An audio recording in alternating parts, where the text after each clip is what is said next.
You know, sometimes I get source material from listeners and I'm like, whoa, this could be big. Like, this person, they're onto something. And that's exactly how I felt when I dove into this article about Cleo Abram. Ah, yes, Cleo Abram. And huge, if true.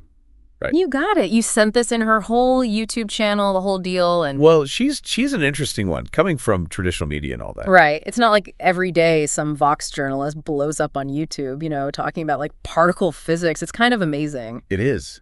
And it's working, whatever she's doing. That's what I want to unpack. What's her strategy? What's she doing that's connecting? And most importantly, can we e-learn from this? Even if we're not, you know, trying to build a YouTube empire ourselves. Yeah, I think the core of it, the thing that's really valuable here, is how Cleo takes these really complex ideas and makes them, I don't know, not just understandable, but like fun. Engaging. Exactly. Yeah. Engaging. She gets people excited to learn.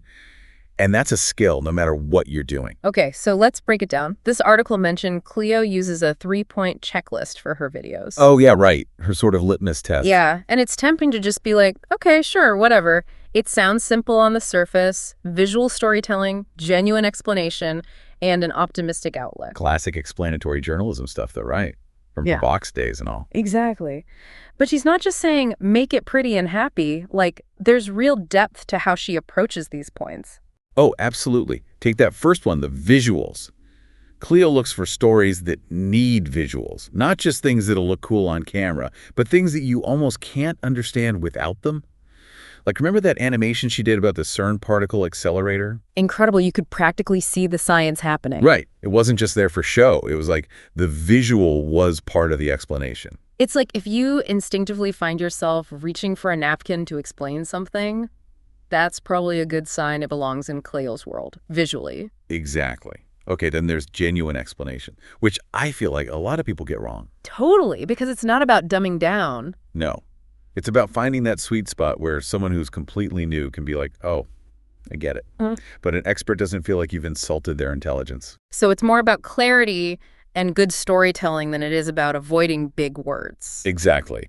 And then the optimistic outlook. That one might seem a little, I don't know, counterintuitive, especially these days. Right, because negativity is everywhere. But that's why I think it works. Cleo's focus on solutions, on progress, it's almost like a breath of fresh air for people. Yeah, and you can feel it. It's like instead of telling you what's wrong with the world, she's showing you what could be right.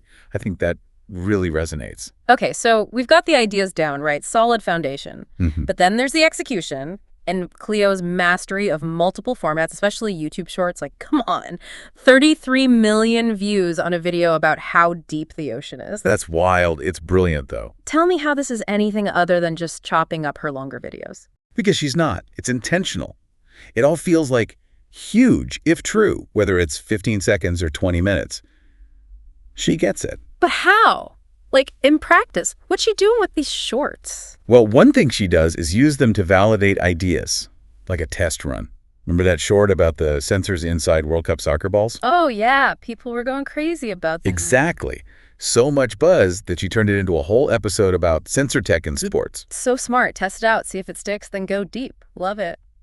Okay, but can we talk about her calls to action in these shorts too? Because they're not the typical smash that like button stuff. Right. It's more like, hey, if you like this little taste, come on over here. I've got a whole buffet. Yeah. It's actually really inviting. And you know instantly it's her, even without her face on screen. The style, the colors, it's all huge if true. And speaking of huge if true, we have to talk about Cleo's personality. Like, that's a huge part of this. Because there's something about it, you know? In a world of, like, perfect people with perfect content, Cleo's just, like, real. A little goofy. Totally. And it's disarming. Yeah. In a good way. Like, it makes you trust her more. Yes. It's like she's not afraid to be the one asking the dumb questions, the ones we're all thinking, but too embarrassed to ask. Exactly. And that vulnerability, I think, it lets her go to these really complex places because you know she's not going to talk down to you. 100%. It's like you're figuring things out with her, not just being lectured to. Okay, so we've talked a lot about the what of her content, Right. But what about the how? The article talked about her time at Vox and how that really shaped her. Yeah, it's an interesting trajectory. Yeah. Because she didn't even start on the creative side there, right? Business team, if I remember correctly. Seriously? Yeah. But even then, she was like itching to tell stories, you know. So what, she just like up and quit and taught herself everything? Well, not quite, but Okay. close. The article said she basically taught herself how to animate, how to edit, all in her spare time while still working on the business side.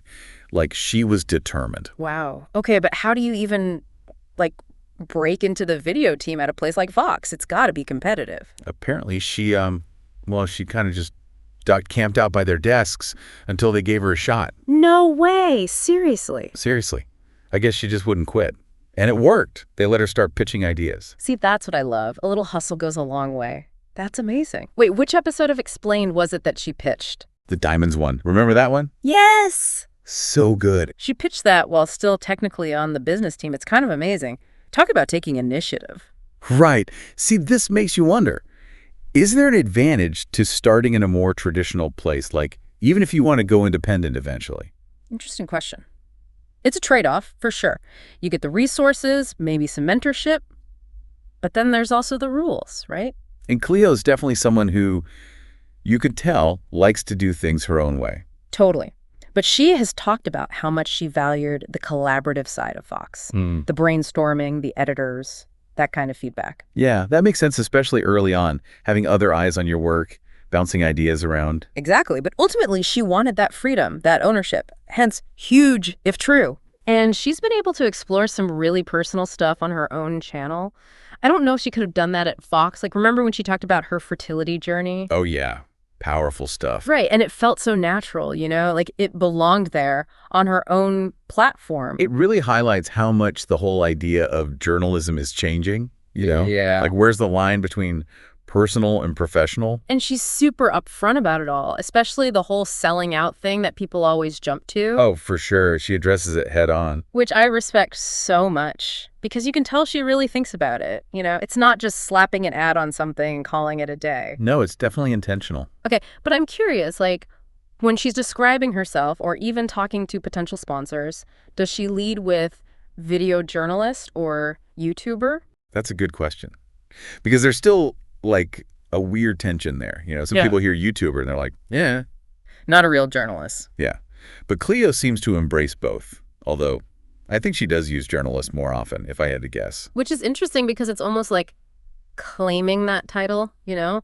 Like it means something to her. Oh, totally. And the article touched on that. She talked about feeling a sense of accountability that comes with that word. Like upholding certain ethics, journalistic standards. So it's less about the platform and more about the approach. I think so. It makes you think about, what does success even mean in this world, right? Is it just views, money, or is it about something more? Well, Cleo's definitely redefining things. I mean, the article mentioned she's turned down some pretty big opportunities. Book deals, speaking gigs, even a Netflix project, if you can believe that. Whoa. Yeah. But she's laser focused on, huge if true, on building it right. That's commitment. It's so easy to get distracted by the next shiny thing, you know? Yeah. But she's playing the long game. I respect that. Me too. Okay, so after spending all this time with Cleo, with her work, what's sticking with you? What's the biggest takeaway? Honestly, it might sound cheesy, but find your why. Figure out what you care about, what you want to say, and then let everything else flow from that, like Cleo did. So much easier said than done, though. Oh, 100%. But look at her. It works. And on a more practical level, the quality, the consistency, that's huge. She doesn't cut corners, and it shows. And the passion. You can tell she genuinely loves this stuff. Right. Which, in a way, might be the most important lesson. Totally. At the end of the day, people connect with people. Be yourself, be passionate, and the rest will follow. Right. Couldn't have said it better myself. Well, on that note, I want to thank you, dear listener, for sending in this article. You sparked a fantastic conversation.